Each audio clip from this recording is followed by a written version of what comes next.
Magandang umaga sa inyong lahat. Nandito po tayo sa Bangka Bangka kung saan nakikita natin ang mga heavy equipment na ito. Ito po ang gagamitin para sa mga baha. Nakikita na yung mga kung sakaling magkaroon ng malaking pagbaha dito sa Bangka Bangka ay nakahanda po ang ating mga heavy equipment para tumulong sa anumang sakunang mangyayari. Nandiyan din po ang mga sasakyan ng mga gobyerno natin. Nandito po tayo sa Kapitolyo. Ayan.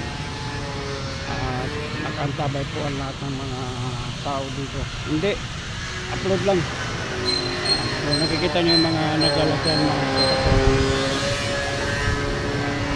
So dito po sa loob ng plaza, makikita din po natin yung mga kapitang mga sasakyan.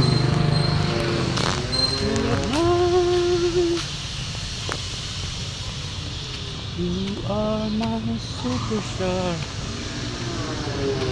Ayan, nakaantabay po dito ang mga naglalakihang mga truck at mga heavy equipment.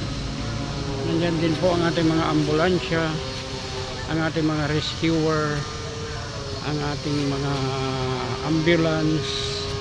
Ayan, nandito po ang munisipyo ng Abra. Ayan.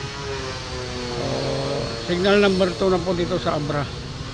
Kung sakasakaling tumaas pa ang signal, nakahanda sila para tumulong sa pangunguna ng ating Congressman Ibibernos, Governor Takit Eustachio Bersamin, Ma'am Ander Samin, Mayor Pop Cardenas, Vice Mayor Alan Chares.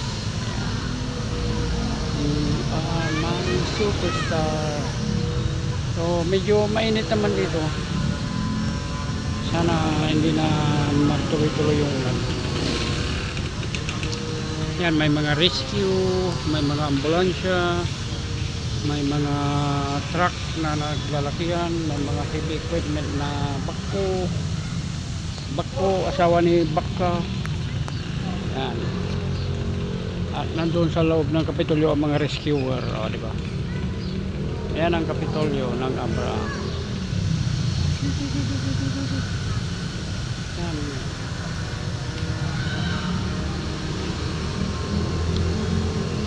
Ang ganda ng Kapitolyo, ang laki nila.